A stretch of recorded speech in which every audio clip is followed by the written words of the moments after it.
आजची महोत्कट म्हणजे विनायक चतुर्थी आहे, अंगारक योग आहे आजचा. भगवंतांनी या गणेश मंगलमूर्तींनी विनायक भगवंतांनी अवतार घेतला. देवांतक आणि नरांतक नावाचे दोन राक्षस होते, त्यांना मारण्याकरता. भाद्रपदात आपण जी चतुर्थी साजरी करतो ती सिंधुरासुराला ठार करण्याकरता भगवंत अवतीर्ण झालेत. तारकासुराला मारले, सिंधुरासुराला मारले. आणि मग या मंगलमूर्तींची अशी अधिकारी सामर्थ्याची भावना आहे, असं सामर्थ्य आहे की भगवंत कलेचे उपासक, कलेची देवता आहे. राक्षसाचा वध करावा आणि सुंदर नृत्य करावं माझ्या मंगलमूर्तीने. आता असं म्हटलं की नाही तर आमची तरुण मंडळी म्हणतात, हा गणपती सुद्धा नाचला होता आणि तुम्ही काय आम्हाला म्हणता वरातीत नाचायचं नाही, डीजे समोर नाचायचं नाही. गणपतीने सुद्धा नृत्य केलं होतं. पायी घागऱ्या करीती ऋण झुण नाद स्वर्गी पोचतो गणराज रंगी नाचतो नाचतो. त्याने नृत्य केलं पण ते क्लासिकल होतं. ते आम्ही करतो बाईवाड्यावर या तसलं नाही. आमच्या पोरांना नाही सांगावं लागत, ताल लगेच धरला जातो. पण मला असं वाटतं हे नृत्य खरं आहे. मगापासून बघताय ना तुम्ही हरिपाठाचे संस्कार. मी आले तेव्हा इतका गोड हरिपाठ चालू होता. ही सगळी मंडळी मार्गदर्शनाला आहेत, ही सगळी लेकरं. त्यामुळे असं कुठं बोललं की पटकन म्हणतात मंगलमूर्ती सुद्धा नाचले होते, देवी सुद्धा महिषासुराला मारल्यानंतर तिने नृत्य केलं होतं, मग आम्ही का नाही. मंगलमूर्तींनी आधी पराक्रम केला आणि मग नृत्य केलंय. ऐका, पराक्रमाशिवाय केलेल्या नृत्याला काय म्हणतात ते मी या गादीवर बोलत नाही. विठ्ठल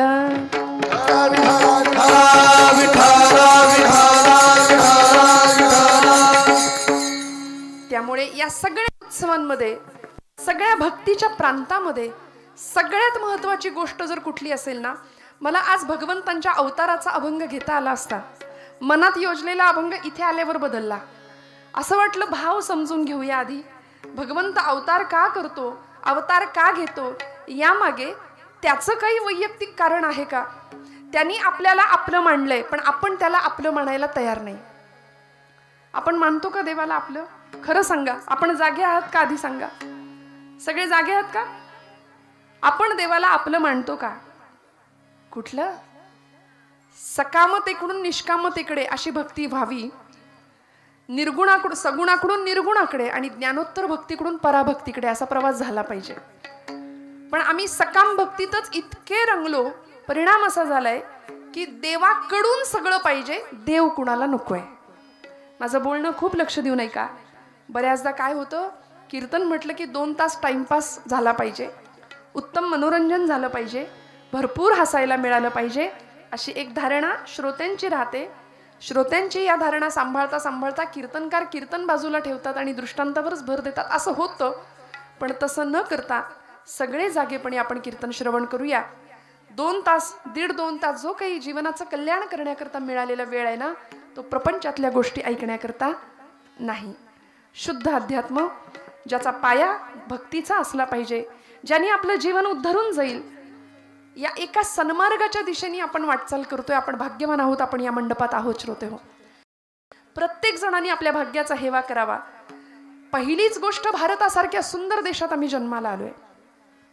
आज याची देही याची डोळा पुढच्या पिढ्यांना आम्ही सांगू शकतो की आम्ही रामाला सिंहासनावर प्रतिष्ठित होताना पाहिलंय, आम्ही प्रभू रामचंद्रांची प्रतिष्ठापना होताना पाहिली. अयोध्येला नाही जायला जमलं पण तरी सुद्धा इथून का होईना तो सोहळा आम्ही अनुभवला.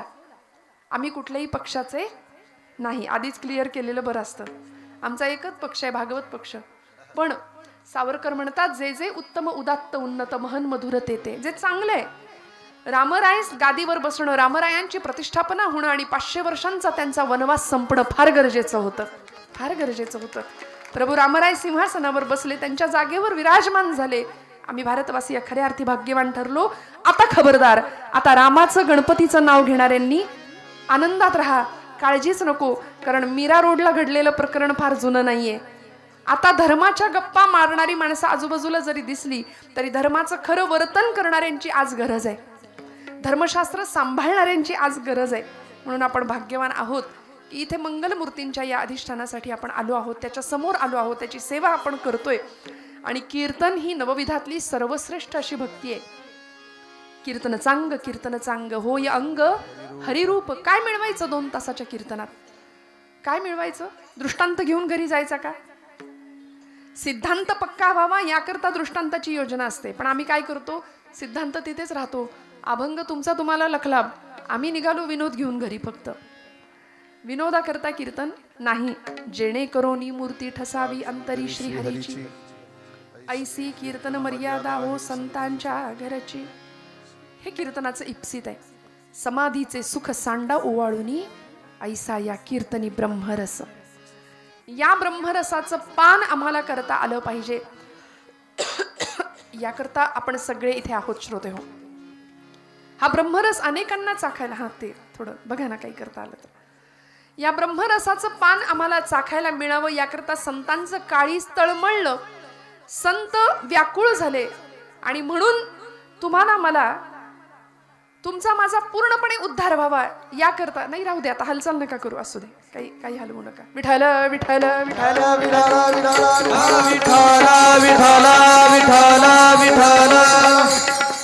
म्हणून संतांचं काळीज तळमळलं की नाही. संतांना आम्ही आई म्हणतो, माऊली म्हणतो ना, विश्ववंद्य जगद्वंद्य ज्ञानोबा माऊली. काळीज हेलावून जातं माऊलींचं नाव घेतलं तरी. तुकोबारायांचं नाव आमचं रसायन आहे, ते आमच्या जगण्याचं रसायन आहे. तुकोबा आणि ज्ञानोबा, छत्रपती शिवाजी आणि छत्रपती संभाजी. म्हणून या लेकरांच्या समोर असे आदर्श आम्हाला ठेवावे लागतील. कुठल्याही पिक्चरचा, कुठल्याही सिनेमाचा हिरो नाही. तुकोबा, ज्ञानोबा, स्वामी विवेकानंद, छत्रपती संभाजी महाराज, छत्रपती शिवाजी महाराज, हे आदर्श जर आमच्या लेकरांपुढे असतील आणि या कथा जर कीर्तनातनं त्यांना मिळाल्या तर जीवनामध्ये कुठल्याही समस्या आल्या तरी सुद्धा कुठेही हात जोडायची गरज नाही. सगळी उत्तरं संतांच्या वाङ्मयात आहेत आणि महापुरुषांच्या चरित्रात आहेत. म्हणून म्हटलं आपण भाग्यवान आहोत. स्वतःचं भाग्य, श्रीमंती स्वतःची मान्य करूया. आम्ही भारतीय मंडळी स्वतःची श्रीमंती सुद्धा मान्य करायला तयार नसतो. पाश्चिमात्य लोक समाधानाकरता, मानसिक शांततेकरता भारताकडे आज येत आहेत. विश्वगुरु या पदावर आमचा भारत देश विराजमान आहे. अनेक जन्मांची पुण्याई व्हावी तेव्हा भरतखंडामध्ये जन्म होतो आमचा, नाथांनी संतांनी सांगून दिले. मग आम्ही भाग्यवान आहोत, त्यातल्या त्यात महाराष्ट्रामध्ये जन्माय, संतांच्या भूमीमध्ये जन्माय, संतांच्या पदस्पर्शाने पुनीत झालेली ही भूमी आहे. बरं, इथे उत्सव साजरा करायला आम्हाला निमित्त नाही लागत. गणेश चतुर्थी करा उत्सव, महाशिवरात्र करा उत्सव, पारायण सोहळे आहेतच. वास्तुशांत असली तरी आम्ही कीर्तन ठेवतो, बारसं असलं तरी कीर्तन ठेवतो. आम्हाला भगवंताचे उत्सव साजरे करायला निमित्त लागत नाही. कारण इथे जन्माला येणाऱ्या लेकरानं कूस जरी पालटली तरी आई म्हणते उत्सव साजरा करा. का? ही भूमी उत्सवी आहे. उगवणारा सूर्य नारायण परमेश्वराचं ते साकार स्वरूप आहे. सृष्टीतला सगळ्यात मोठा उत्सव आहे. आणि अशा उत्सवी सृष्टीमध्ये आम्ही जर मुडदुष चेहऱ्याने बसलो, कुणाच्या घेण्यात नाही, कुणाच्या देण्यात नाही, अजिबात हसायला तयार नाही, हसलो तर आम्ही आध्यात्मिक ठरणार नाही की काय, असं काळजी वाटते काही जणांना. त्यामुळे खूप असं म्हणजे इतकी वाईट परिस्थिती आली. सेल्फीचं युग आहे. आपणच आपल्याकडे बघून हसायचं, आपणच आपल्याला चांगलं म्हणायचं. फोटोग्राफर समोर आला तरी तो म्हणतो हसा जरा आता, स्माईल प्लीज. इतकी वाईट वेळ आली आमच्यावर. का हो? आम्ही जीवनाकडे सकारात्मकतेने बघायला का तयार नाही? काय कमी पडतंय? कुठेतरी शोध घ्यायची गरज आहे. सगळ्यात मोठी श्रीमंती समाधानाची, सगळ्यात मोठी श्रीमंती आरोग्याची, सगळ्यात मोठी श्रीमंती संस्कारांची आहे का? कुठेतरी शंका आहे, कुठेतरी प्रश्न पडलाय. त्या प्रश्नाची उत्तर मिळण्याचं एकमेव ठिकाण हे कीर्तन आहे बरं का. म्हणून ब्रह्मीभूत काया होतसे कीर्तनी, भाग्य तरी ऋणी देव ऐसा, असं म्हटलंय. आपण भाग्यवान आहोत हे मान्य करूया. तुकोबांची, ज्ञानोबांची आमच्यावर पूर्ण कृपा आहे, श्री वरदविनायकाची पूर्ण कृपा आहे. म्हणून आपण त्याच्या समोर आहोत. आणि प्रभू रामरायांच्या कृपेने अखंड भारत वर्षावरती आज धर्माचं राज्य, रामो विग्रहवान धर्म असं वसिष्ठ मुनी म्हणायचे की धर्मच मूर्तिमंत म्हणजे प्रभू रामचंद्र आहेत. आणि अशा धर्माच्या राज्यामध्ये आपण आहोत. हिंदू राष्ट्र म्हणून ज्याला गौरवावं अशा हिंदू राष्ट्रामध्ये आपण आहोत. त्यामुळे सगळेजण स्वतःच्या भाग्याबद्दल निश्चिंत राहूया, अजिबात संशय निर्माण करायचा नाही. आणि बस आता जीवनाचं कल्याण करण्याकरता करायचं काय? मी कुठल्या मार्गाने जाऊ म्हणजे मला सगळं मिळेल. सगळं म्हणजे काय? प्रपंचातलं सुख का? ते तर आहेच हो. ज्याला आम्ही सुख म्हणतोय तो सुखाचा भास आहे, तो ते सुख नाहीये. सुख सुख म्हणता हे दुःख ठाकून आले. जगी सर्व सुखी असा कोण आहे. विचारला समर्थांनी प्रश्न, विचारी मना तूची शोधून पाहे. कोण आहे सगळ्यात सुखी, कोण आहे? मग कधीतरी आम्ही रडून, कधीतरी आर्ततेने भगवंताकडे प्रार्थना करतो का हो? अनुदिन अनुतापे तापलो रामराया, परमदिन दयाळा निरसी मोहमाया. अचपळ मन माझे नाव रे आवरिता, तुझ विणशिण होतो धाव रे धाव आता. भजन रहित रामा सर्व ही जन्म गेला, स्वजन जनधनाचा व्यर्थ म्या स्वार्थ केला. रघुपती मती माझी आपुलीशी करावी, सकळ त्यजून भावे कास तुझी धरा. सगळं बाजूला ठेवावं आणि एक परमात्मा तत्व, एक अधिष्ठान, याच्यासाठी आम्ही कधी आर्ततेने प्रार्थना करतो का? नाही. आम्ही आमच्या प्रपंचासाठी रडतो, आमच्या लेकरा बाळांसाठी रडतो, पतीसाठी रडू, कुणी दुखावलं तर रडू. नको त्या गोष्टी लक्षात ठेवू. 25 वर्षापूर्वी अमुक अमुक अमुक पोराच्या लग्नात मला हलकी साडी दिली, काय 25 वर्ष तीच गोष्ट लक्षात ठेवतो आम्ही. आणि मग 25 वर्षांनी आता बदला घेते, बघ आता पोराच्या लग्नात बघ तुला. किती दिवस या गोष्टी आम्ही लक्षात ठेवणार? नको त्या गोष्टींमध्ये आमचं चिंतन किती खर्च करणार? त्यापेक्षा कधीतरी हातामध्ये मस्त जपमाळ घेऊया. आणि हे ठराविक वयात करण्याचं नाही, लहानपणापासूनच ते संस्कारांचं बीज घराघरामध्ये पेरलं जावं, याकरता कीर्तन आहे. आणि त्यासाठी भगवंताला काय आवडतं, कारण आम्ही जपजाप्य करतो, तीर्थयात्रा करतो, उत्सव करतो, गणेश जयंती साजरी करतो, पण आमच्याकडे असं आहे, भजनाला 8 आणि भोजनाला 60. खरं आहे की नाही? आपण सगळे जागेपणी ऐकताय ना? हेच आहे सगळीकडं, भजनाला 8 भोजनाला. म्हणून तर काल्याच्या दिवशी एरवी 7 दिवसात न येणारी मंडळी येतात, सगळं गाव झाडून येतं. 7 दिवसात मंडपात न फिरकणारी मंडळी काल्याच्या दिवशी प्रसादाला हजर असतात. मग देवाला काय आवडतं आणि आपल्या आवडीकरता काय चाललंय, याचा सारासार विचार तुमच्या माझ्याकडून व्हावा, ही संतांची तुमच्या माझ्याकडून अपेक्षा आहे. काय आवडतं त्याला? पत्रम पुष्पम फलम तोयम यो मे भक्त्या प्रयच्छति तदहम भक्तिपरुतम अश्नामी प्रयतात्मनः. गीतेमध्ये भगवंत स्वतः सांगतात, पत्र पुष्प फल तोय काही द्या म्हणाले, मला मला काही चालेल. गणपती बाप्पा म्हणतो, मला नुसता निष्ठेने नमस्कार करा. पण तो नमस्कार सुद्धा आम्ही असा करतो, जाता जाता येता येता गणित इंग्रजीच्या पेपरला बरोबर पोरांना देव आठवतो. एरवी नाही, मारुतीचं मंदिर असू दे, गणपतीचं मंदिर असू दे, सकाम भक्ती आहे की नाही आमची. मग त्याला माहिती आहे की माझ्याकडे येणारे सगळे व्यापारी आहेत, खरा भक्त कुणीच नाही. माझ्याकडे सगळे लबाड मंडळी येत आहेत. त्यामुळे असा कुणी ज्ञानोबा असेल का, असा कुणी नामदेव असेल का, जो हट्ट करून मला भरवेल, जो माझ्याकरता रडेल, असा कुणी भक्त आहे का, याची वाट पाहतोय भगवंत. मग आजच्या काळामध्ये खऱ्या अर्थी भगवंत काय घेतो ते सगळं तुकोबाराय आजच्या अभंगाच्या प्रथम चरणापासून सांगतात. अंतरीची घेतो गोडी, अंतरीची घेतो गोडी, अंतरीची घेतो गोडी, अंतरीची घेतो गोडी, अंतरीची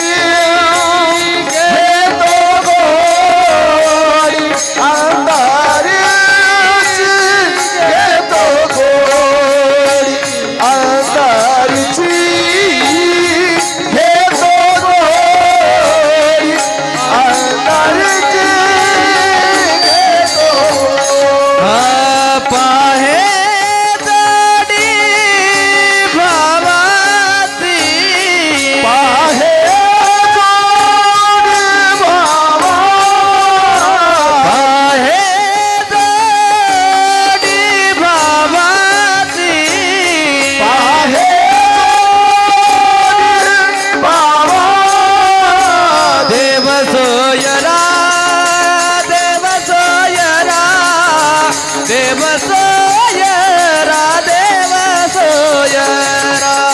देव सोयरा, देव सोयरा, देव सोयरा, देव सोयरा,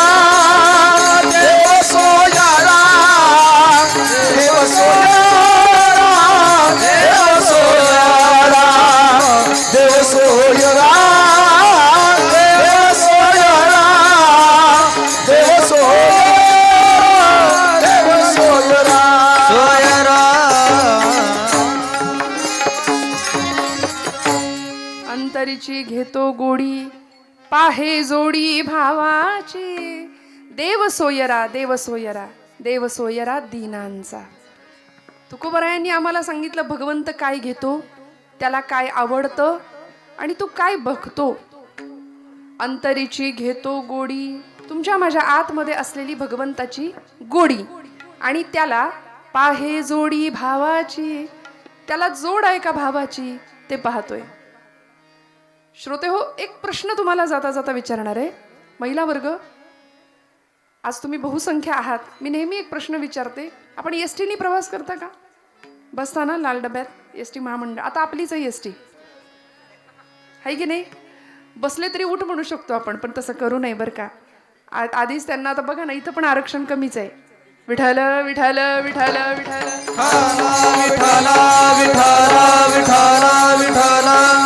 म्हणजे आरक्षण कमी म्हणजे जास्त संख्या महिलांची, असं मला म्हणायचंय. नाराज होऊ नका बरं का, नाही तर तुम्ही म्हणाल एकदा पहिल्यांदा बोलावले आणि एवढं महिलांची बाजू घेतोय, असं नको व्हायला. आपण एस टीनी प्रवास करतो, कुठे बसतो आपण? अट्टहास कुठे असतो बसण्याचा? हा, खिडकी. बरं, अजून पहिल्या सीटवर सुरुवातीला ना, मागे बसलं की काय होतं? सगळे आदळापट आहे, धक्के दणके आहेत. मग आपला हट्ट असतो की पुढे बसायचा.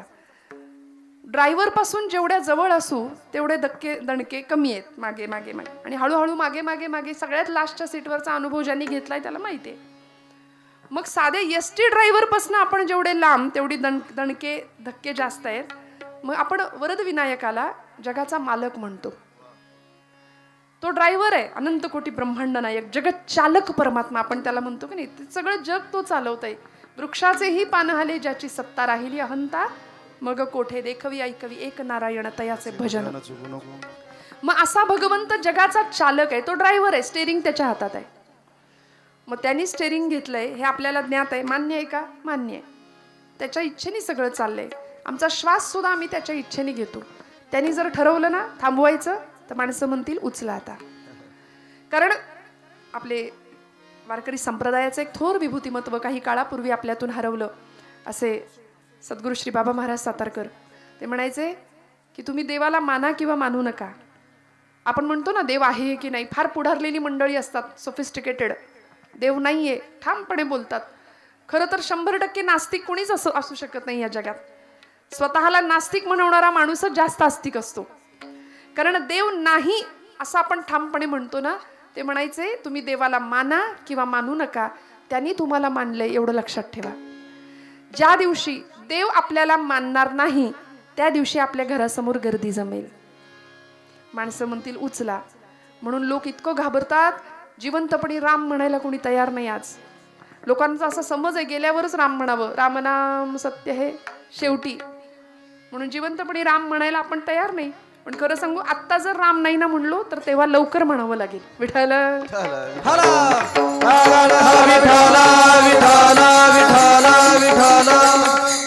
मग त्या जगत चालकापासून, जसं एस टी ड्रायव्हर पासून आपण जेवढ्या जवळ असू तेवढी आदळापट कमी आहे, तसं त्या जगत चालक परमात्म्यापासून आपण जेवढे जवळ असू तेवढे धक्के दणके कमी बसतील आयुष्यात.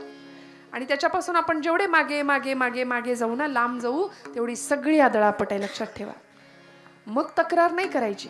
आम्ही तक्रार फार करतो, देवाला बघवलंच नाही, काय रे देवा असंच झालं तसंच झालं, सगळं खापर देवावर फोडतो की नाही. पण भगवंत म्हणतात माझ्या जवळ बसा ना, सद्गुरूंच्या सानिध्यात बसा.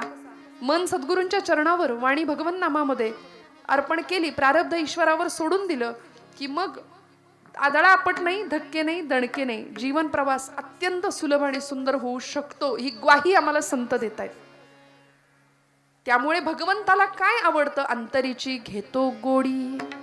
आपल्या अंतःकरणामध्ये भगवंताप्रती किती आवड आहे, मंगलमूर्तीप्रती किती आवड आहे. आज त्याचा दिवस आहे भगवंतांचा, त्याची जयंती आज.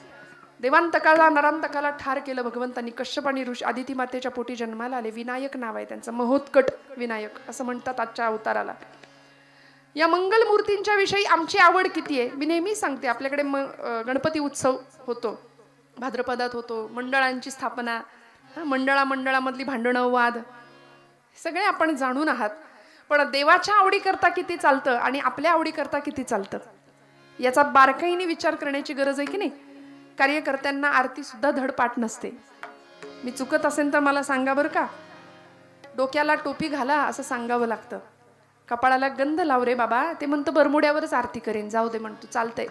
अरे छान धोतर नेसून आरतीला उभा राहा, छान कपाळाला डोक्यावर शिरस्त्राण घाल, कपाळाला गंध लावून मग गणपती बाप्पा समोर जा. घरामध्ये पाहुणे आल्यानंतर सुद्धा आई म्हणते जरा नीट कपडे घाल. मग हा तर 10 दिवसांकरता तुमच्या माझ्या घरात पाहुणा येतो, मग त्याच्या समोर आरतीला कसं जावं? काही सोपस्कार आहेत की नाही? काय पूजा करावी त्याची? मी मुद्दाम त्याच्या मूर्तीच्या सगुण रूपाचं वर्णन सांगणार आहे, कारण भगवंताला काय आवडतं त्याच्याविषयी आपल्या अंतःकरणामध्ये किती भाव आहे, त्याच्यासमोर किती होता हो, सगळं किती संपत्ती, ऐश्वर्य, गुण, रूप काही होता, त्याला कशाशी काही घेणं देणं नाही. माणसं मंदिरं बांधतात पण मंदिरावरती चिरा लावतात शेवटी, आहे की नाही. परवा एका गृहस्थांनी एका देवस्थानला पंखे दिले, गिफ्ट भेट दिले ट्रस्टला, आणि ते पंखे लागले हॉलमध्ये. माझं कीर्तन सुरू झालं आणि तो माणूस आला ज्यांनी पंखे दिले होते, तो आला आणि त्यांनी सगळे पंखे पटापट बंद करून टाकले. सगळे चलबिचल झाले, गरम व्हायला लागलं, सगळ्यांनी वर बघितलं, पंखे बंद. मला नाही राहवलं, शेवटी कीर्तन झाल्यावर त्याला म्हटलं, का रे बाबा दादा पंखे का बंद केले तू? तो म्हणाला, हे पंखे या देवस्थानला मी दिलेत. प्रत्येक पंख्यावर म्हणाले माझं नाव लिहिलंय, ते मध्ये जागा असते ना गोल, मग ते जर फिरत राहिले तर माझं नाव कोण वाचणार? मग काही वेळ का होईना जरा थांबले पंखे, लोकांनी बघितलं, माझं नाव दिसलं असेल लोकांना. अशी आमची दिखाव्याची भक्ती आहे. भगवंत काय पाहतो? कितीही होता काही नाही, त्याला काही नको आहे. साधा निष्ठेने केलेला नमस्कार सुद्धा भगवंताला प्रिय आहे. मग अशी भगवंताची मूर्ती सगुणाची, आता वरदविनायक सगुण रूपाने तुमच्या माझ्या समोर आहे, पण तो भगवंत कसा आहे? आज पाश्चिमात्य लोकांची किंवा ख्रिस्ती मिशनऱ्यांची आणि कॉन्व्हेंट संस्कृतीची, मी हात जोडून सांगते, इंग्लिश मिडियमला घालायला हरकत नाही, पण कॉन्व्हेंट संस्कृती अशी आहे की जी आमच्या मुलींना कपाळाला टिकली लावू देत नाही, हातात बांगडी घालू देत नाही. बघा तुम्ही, शाळांमध्ये काढायला लावतात. हे कॉन्व्हेंटमध्ये होतं बरं का. इंग्लिश मिडियमच्या आपल्या जर शाळा असतील ना तर तिथे असं घडत नाही. त्यामुळे त्यांचं ब्रीदच आहे ते. आपल्या पोरांना सांगतातच, तुमचा देव दगडाचा बुडतो पाण्यात, आमचा देव लाकडाचा पाण्यात बुडत नाही. हे लहानपणापासून पोरांच्या डोक्यावर बिंबवलं जातंय, अत्यंत लहानपणापासून. त्यामुळे धर्मांतर असू देत आणि आपल्या धर्माविषयीची स्वाभिमानाची वृत्ती ती कमी होते. मग मुलांची करावंसं वाटत नाही देवधर्माचं काय. मी माझ्या पदरचं नाही सांगत, गणपती बाप्पाला एलिफंट गॉड म्हणण्या इतपत मजल गेली आहे या लोकांची. मारुतीरायाला मंकी गॉड म्हणतात. आम्ही कुठे आहोत? आम्ही जागे नाही आहोत याचा अर्थ. आमचं हित कशात आहे? या हिताच्या ठिकाणी जागे राहा. तुकोबराय म्हणले होते, आपुलिया हिता जो असे जागता, धन्य माता पिता तयांजिया. खरं हित आम्हाला जपावं लागेल. त्यासाठी भगवंताला काय आवडतं याचा विचार करावा लागेल. बघा तुम्ही, अगदी पटकन सांगून पुढे जाते. सगुण पूजा आम्हाला संतांनी दिली की नाही, भावानी करायची. सगुणाचे आधारे निर्गुण पाविजे निर्धारे. आम्हाला निर्गुण उपासना जमत नाही, अवघड आहे. माऊलींनी ती केली निर्गुणाची उपासना, समाधी तत्वाचा स्पर्श झाला. आम्हाला जमेल का समाधी घ्यायला? आता जर सांगितलं चला बसा समाधीला, एवढं सोपं आहे का? कुणी दार लावून घेतलं बाहेरनं कडी तरी आम्हाला गुदमरतं आतमध्ये. आम्ही काय समाधीच्या गप्पा मारणार? पण आळंदीला जावं, कडकडून माऊलींना मिठी मारावी. का हो? निर्गुण तत्व साधलं, परब्रह्म स्वरूपात विलीन झाले. आज माऊली म्हटलं तरी आमचं अंतःकरण हे लावतं, डोळ्यात पाणी येतं. का? कारण विश्वाचे आर्त माझ्या मनी प्रकाशले, अवघेची झाले देह ब्रह्म. सगळ्या जगाचं दुःख स्वतःच्या हृदयाकडे घेतलं ज्ञानोबांनी. आणि एवढंच नाही, जे खणांची व्यंकटी सांडू असं आगळं वेगळं उदात्त मागणं सुद्धा मागितलं. मागणारा तेवढ्याच ताकदीचा होता, देणारा सुद्धा तेवढ्याच ताकदीचा होता. इतकं सुंदर मागणं जगाच्या पाठीवर कुणीच नाही मागितलं. काय भक्तीची परिसीमा असेल ज्ञानोबांच्या. त्यामुळे स्वतः निर्गुण उपासना केली आणि तुम्हाला मला सोपं दिलं. हरिमुखे म्हणा, हरिमुखे म्हणा, पुण्याची गणना. सोपं दिलं की नाही? काय ठाईचं बैसोनी करा एकचित्त, आवडी अनंत आळवावा. बास म्हणले, कुठं जंगलात जायची गरज नाही. येथ मनाचा मारू न करिता, इंद्रिया दुःख न देता, येथे मोक्षासे आयता श्रवणाची. माऊली म्हणते, कुठेही मन मारायची गरज नाही, कुठेही इंद्रियांना दुःख देऊ नका, जंगलात जाऊ नका, भगवे कपडे परिधान करा, रुद्राक्षांच्या माळा, भस्माचे पट्टे, काही करायची गरज नाही म्हणले. यातलं घरात प्रपंच करा उत्तम. फाटका तुटका प्रपंच संतांना सुद्धा मान्य नव्हता. आपण काय करतो? तुकोबरायांचं वचन ऐकतो, पण त्यातली एकच ओळ लक्षात ठेवतो, जोडून या धन उत्तम व्यवहारे, आणि त्याच्या पुढची ओळ उदास विचारे वेच, इकडे लक्ष देत नाही आपण. आपण फक्त पहिलं पै गाठी मारून सगळा पैसा सेव्हिंगला, काहींनी तर पूर्वीच्या काळी जमिनीत पुरायचे, आणि ते मग आज सांगेन उद्या सांगेन असं करून तिथंच राहायचं, ते पुढच्या पिढीला मिळायचंच नाही.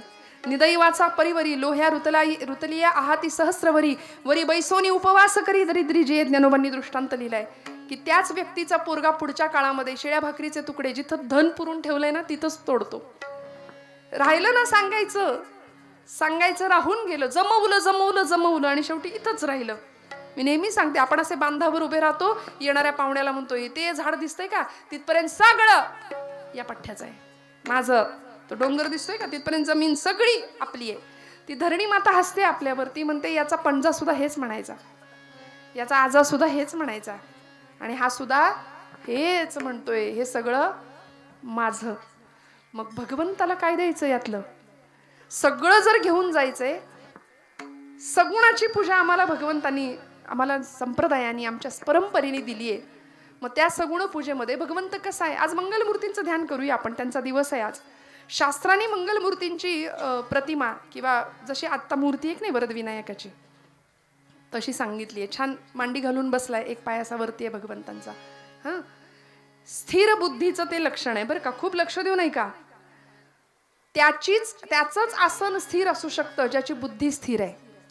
आमची बुद्धी 10 ठिकाणी फिरते, है की नाही. बुद्धीचे वैभव अन्य नाही, तुझे एका केशवराजे सकळ सिद्धी, असं ज्ञानोबाराय म्हणतात ना. ती बुद्धी आम्हाला त्या केशीराजापर्यंत घेऊन जाते. स्थिर बुद्धीचं लक्षण आहे स्थिर आसन. म्हणून प्रत्येक लहान मुलांनी, शाळकरी मुलांनी, कॉलेजवयीन मुलांनी मोबाईलकडे थोडंसं दुर्लक्ष करून गणपतीची उपासना करायला घ्यावी, कारण स्थिर बुद्धी दाता येतो, विघ्न हरता येतो. आसन स्थिर त्याचंच असू शकतं ज्याची बुद्धी स्थिर आहे. आता कीर्तनात जरी बसलो तरी 100 आसनांचे प्रकार आमचे होतात करून, एकदा या मांडीवर एकदा त्या मांडीवर, आहे की नाही. पण स्थिर बुद्धी पाहिजे, बुद्धी स्थिर, मन स्थिर असेल तर आमचं आसन सुद्धा स्थिर राहील. बघा, गणपती मांडी घालून बसलाय, त्या गणपतीला भलं मोठं पोट आहे ना.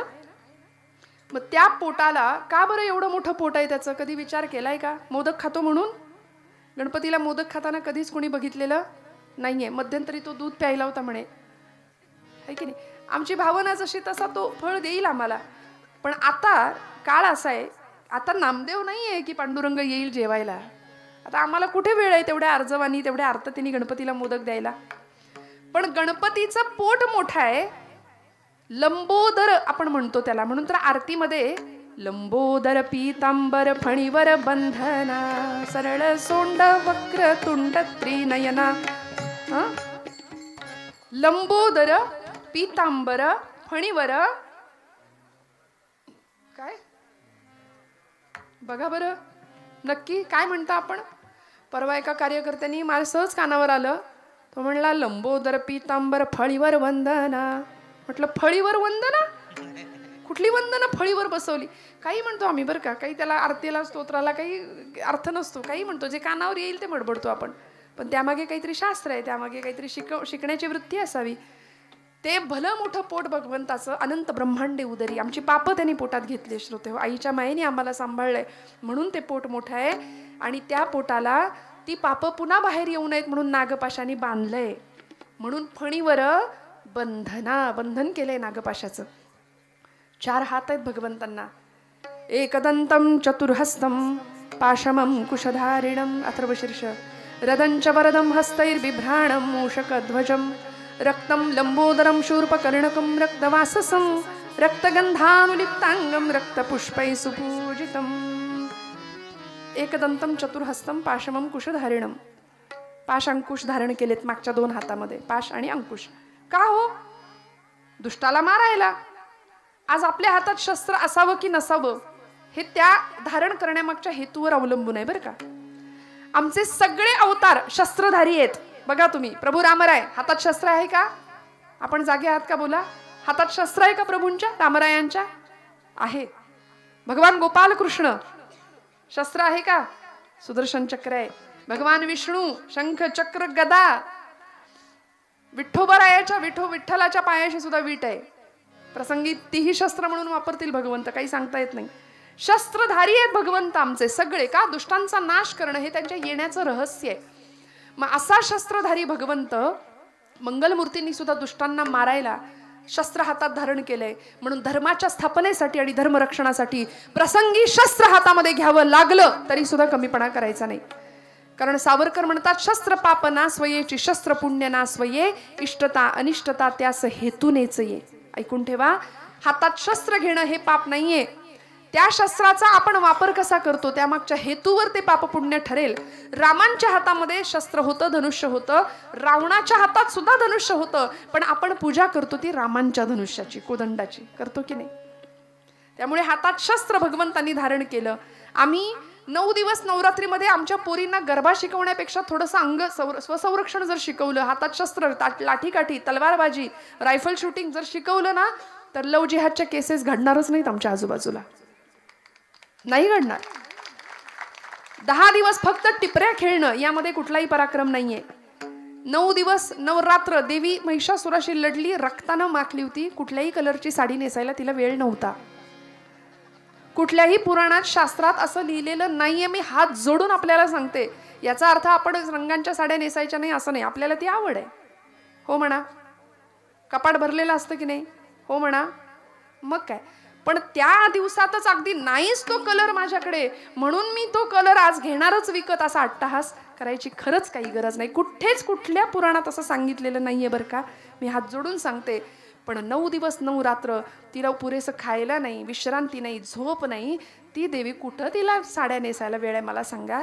रोज अखंड 9 दिवस सप्तशती राहते बाजूला, देवीचा पराक्रम राहतो बाजूला, आणि याच्यातच आमचे दिवस निघून जातात. फक्त गरबा. गणपती उत्सवाला घेतला तो चमचा आमच्या लेकरांनी, त्याच्यावर ठेवलं लिंबू, आणि लिंबू काय पराक्रम, लिंबू चमच्यात नाशी पोरं काय शिकणार आहेत आमची मला सांगा. नको त्या गोष्टींच्या सगळे करतात म्हणून आपण करायचं का? नाही ना. त्यापेक्षा लाठीकाठी प्रशिक्षण शिकूया. छत्रपतींच्या काळातल्या कितीतरी युद्ध कला आहेत की ज्या आजही जिवंत ठेवण्याची गरज आहे. विसरलो आम्ही सगळं, आमचं शास्त्र, आमची श्रीमंती, आणि याकरता उत्सव आहेत बरं का, याकरता उत्सव आहेत. भगवंतांनी शस्त्र हातात घेतलंय दुष्टांचा नाश करायला. आमच्याही हातामध्ये शस्त्र असावं दुर्जनांचा नाश करायला. याचा अर्थ उगीच रायफल घेऊन फिरणं हेही चुकीचं आहे बरं. म्हणून मी पुन्हा सांगते, शस्त्र पाप ना स्वयेची, शस्त्र पुण्य ना स्वये, इष्टता अनिष्टता त्यास हेतूनेच ये, सावरकर म्हणायचे. भगवंत मंगलमूर्ती, हातात शस्त्र आहेत. 2 हात समोरचे आहेत, 1 हात वरद हस्त आहे, दुसऱ्या हातामध्ये मोदक आहे. मोदक खातो का गणपती? अथर्वशीर्षात कुठेही असा उल्लेख नाही की गणपतीने मोदक खाल्लेत. न म्हणायला अथर्वशीर्षाच्या फलश्रुतीमध्ये वर्णन आहे. यो मोदक सहस्रेण यजती. अथर्वशीर्षाची फलश्रुती सांगते की ज्यांनी 1000 मोदकांचं हवन केलंय, म्हणजे यज्ञ संस्था चालावी आमच्या इथली, म्हणून 1000 मोदकांचा जो हवन करतो त्याला मी प्रसन्न होतो, असं बाप्पा फलश्रुतीत सांगतायत. यो मोदक सहस्रेण यजती. त्यामुळे गणपतीला मोदक प्रिय. पुढे गणपतीचा उजवा हात वरद हस्त आहे, वर देणारा आहे तो. भक्तांना वर घेणारा आणि अभक्तांना वर पाठवणारा असा आहे तो. वर देणारा आहे तो, आशीर्वाद देणारा आहे. एकंदर शरीराच्या मानाने त्याचे जे कान आहेत ते कसे आहेत? सुपासारखे. पटकन बोललात की नाही. आपण लहान मुलांना सुद्धा सांगतो गणपतीचे कान सुपासारखे. पण आता कॉन्व्हेंटचं पोरगं म्हणतं, हाऊ इट इज पॉसिबल, गणपतीचे कान सुपासारखे? Because soup is liquid. ते vegetable soup, corn soup, tomato soup, ते सूप आम्हाला माहिती, आम्हाला पाखडायचं सूप कुठे काय माहिती. आता हे प्रदर्शनात मांडाव्या या वस्तू. अशीच वेळ आली की नाही. आता मिक्सर आले, ग्राइंडर आले, फूड प्रोसेसर आले, आता सूप जातं, सगळं गेलं. परवा एका मुलाला म्हटलं जातं माहितीये का? ती म्हणली जातं? कुठे जातं, काय जातं? आमच्या बहिणाबाई खानदेशातल्या म्हणायच्या, अरे घरोट घरोट वाण्या बामनाचं जातं म्हणायच्या. त्याला घरोट म्हणायच्या. त्या खानदेशात शब्द आहे, ज्याच्यातून येतं पीठ त्याले जातं म्हणू नये, असं म्हणायच्या त्या. त्यामुळे काय संस्कृती, काय श्रीमंती. जुन्या मंडळींना विचारा, जुन्या बायकांना, काय सुंदर. कुठेही व्यायामाची मग गरज नव्हती. आता धुणं पिळायला घेतलं तरी मनगट चमकतंय आमचं. का हो? सगळं यांत्रिक युग आलंय की नाही. मग व्यायामाची हाऊस नाही, वेळ नाही तेवढा. म्हणून जुन्या बायका आणि जुनी मंडळी सहज 100 क्रॉस करत होते. सहज बोनस लाईफ मिळायचं त्यांना. आता 60-70 आयुर्मर्यादा. पण आपण सगळे भाग्यवान आहोत की ही श्रीमंती आपली.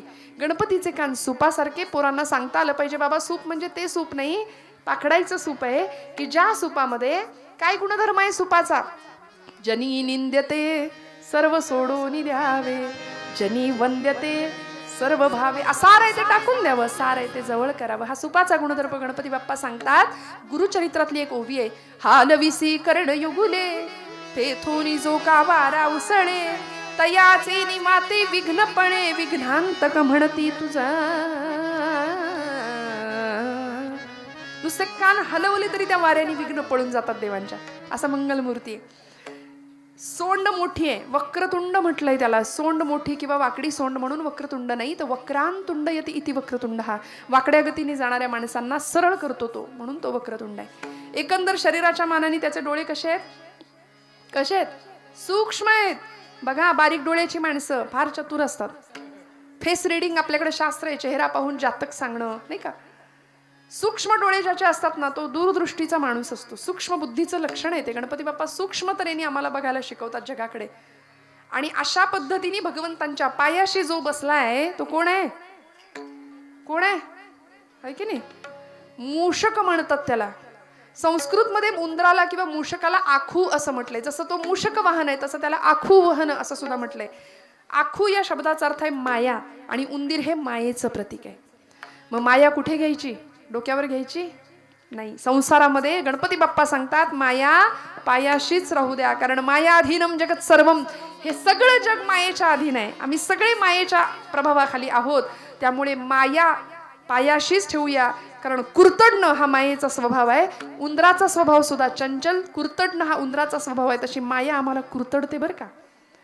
हे माझं, ते माझं, ते माझं असं करता करता करता ज्यांच्यासाठी डोळ्यात आसवा आणतो तीच मंडळी, तोच मुलगा ज्याच्यासाठी रक्ताचं पाणी करावं, हाडाची काढ करावी, जीवाचं बाबा तुम्हाला सगळंच माहिती आहे माझं, रान करावं, हे सगळं करावं. आणि तोच मुलगा 60-70 ओलांडल्यानंतर बापाला म्हणतो आता इथं काही उपयोग नाही तुमचा, तुम्ही नसलात तरी चालतंय, असलात तरी काही फरक पडत नाही.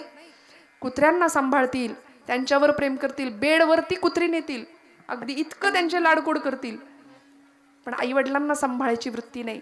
मग हे सगळं कधी अनुभवायला येतं? जगाने दिलेलं नाकारले पण वाट्याला येण्यापूर्वी सावध होऊया आणि आपलं कोण आहे याचा विवेक करूया. तुकोबराय सांगतात, कोण आहे माझं अभंगाचं दुसरं चरण. देव सोयारा, देव सोयारा, देव सोयारा, देव सोयारा, देव सोयारा, देव सोयारा, देव सोयारा, देव सोयारा, देव सोयारा, देव सोयारा, देव सोयारा, देव सोयारा, देव सोयारा, देव सोयारा, देव सोयारा, देव सोयारा, देव सोयारा,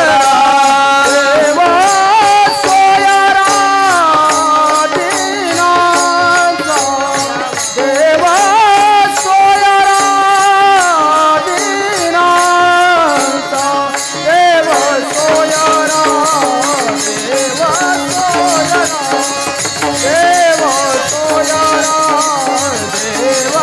देव सोयारा, देव सोयारा, दीनांचा देव सोयारा, दीनांचा देव सोयारा, देव सोयारा, देव सोयारा, देव सोयारा.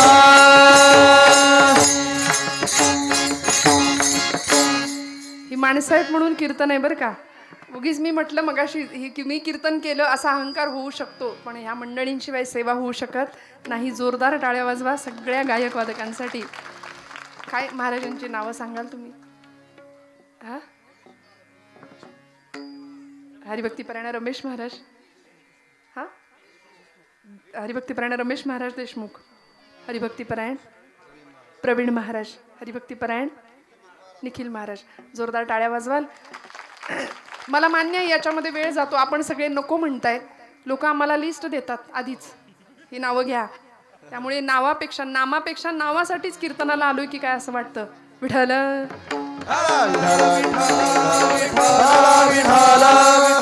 पण आक्रमकता नाही, सांभाळून गाणं, चाली व्यवस्थित. आता श्रीवल्लीच्या चालीवर सुद्धा कीर्तन करायची वेळ आली हो. दुर्भाग्य आमच्याही नशिबात येतं कधी कधी, काय करायचं. पण इतकी गोड माणसं संप्रदायाला वाहून घेणारी ही असतात सोबत साथीला, तेव्हा मग ही साथ असते, साडेसाती नसते. त्यामुळं काय महाराजांचं नाव, हा हरिभक्तीपरायण विशाल महाराज, हरिभक्तीपरायण विठ्ठल महाराज बोराडे. मनापासून नमस्कार करते, सगळ्यांच्या कृतज्ञतेत राहते. तुम्ही आहात म्हणून कीर्तन आहे. कारण ही साथ फार महत्वाची असते. मी नेहमी एक वाक्य म्हणते, नादब्रह्म, स्वरब्रह्म आणि शब्दब्रह्म एकत्र आलं तरच कीर्तनात परब्रह्म साकार होतं. असं तसं येतच नाही. म्हणून महाराज म्हणले ना की कर जोडून पायी ठेवत असे माथा, तुका विनवी पंढरीनाथा, रंगी ओढवावी रंग कथा, पुरवी मनोरथा माय बापा. रंगदेवता कीर्तनात यायची असेल, सगळ्यांचा सहभाग आणि सगळ्यांनी मनापासून सेवा देणं फार गरजेचं असतं. जसा त्यांचा सहभाग तसा श्रोते म्हणून आपला सहभाग. आपण इतक्या छान पद्धतीने कीर्तन श्रवण करताय, याचं कारण असं आहे की कीर्तनकारावरचं प्रेम नाही, हे कीर्तनावरचं प्रेम आहे आपलं. बरोबर आहे ना? हो म्हणा मोठ्यानी. कीर्तनकार येतील जातील, तो कसा आहे कशी आहे हे सगळं विसरून जा. वक्ता, व्यक्तित्व, वक्तृत्व आणि व्यक्तिमत्व, 4 गोष्टी असतात. वक्ता, वक्तृत्व, व्यक्तिमत्व आणि वक्तव्य. यातलं लक्षात ठेवायचं ते फक्त वक्तव्य, बाकी सगळं विसरून जायचं. कीर्तनकार येतील जातील, हजारो मंडळी या गादीवर येऊन गेली, पण ही गादी आजपर्यंत आहे. अनादी कालापासून, देवर्षी नारदांपासून नामदेव महाराजांनी पुढे ती गादी चालवली आणि या गादीवर आपल्या सगळ्यांची निष्ठा राहू दे, एवढंच मी मागणं मागेन. त्यामुळे भगवंत आपला आहे एवढं कायम डोक्यात ठेवूया. देवसोयरा, देवसोयरा, देवसोयरा, दीनांचा भगवंत आपला आहे. त्याच्याशिवाय कुणीच आपलं नाही. पटेल का मनाला बुद्धीला? भगवंत पूर्ण कृपा करतो का? पूर्ण कृपा करतो. कुणावर केली? अनेकांवर केली.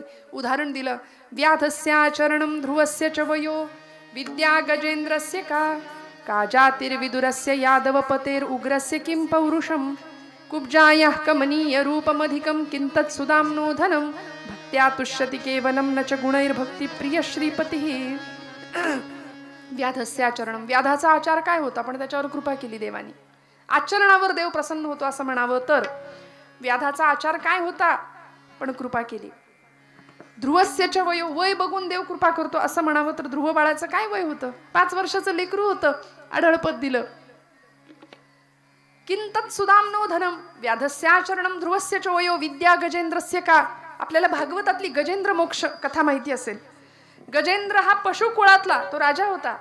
गजेंद्र, इंद्र म्हणजे राजा बरं का. गजेंद्र, गजांचा जो राजा तो गजेंद्र, देवांचा जो राजा तो देवेंद्र. बोला, नरांचा जो राजा तो धर्माचा जो राजा तो थांबूया थांबूया थांबूया विठ्ठल विठ्ठल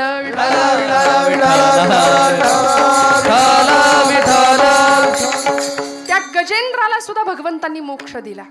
दिला की नाही?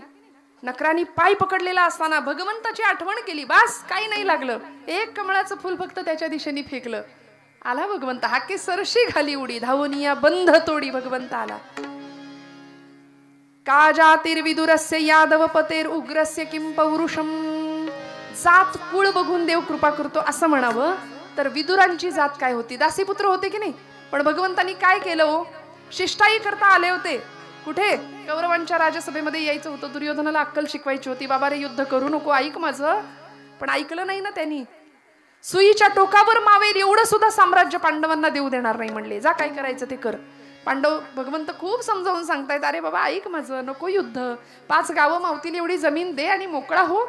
नाही, शिष्टाई करता आलेले भगवंत. दुर्योधनाने भरपूर पाहुणचार करायचा ठरवला होता, पण भगवंत म्हणतात चलो विदुर घर जाये उधोजी, चलो विदुर घर जाये उधोजी, चलो विदुर घर जाए उधोजी, चलो विदुर घर जाए उधोजी, चलो विदुर घर जाये उधोजी, चलो विदुर घर जाये उधोजी, चलो विदुर घर जाए उधोजी, चलो विदुर घर जाए दुर्योधन का मेवा त्यागे दुर्योधन का मेवा त्यागे विदुर की कन्या पावे चलो विदुर घर जाए उन्होंने चलो विदुर घर जाए चलो विदुर घर जाए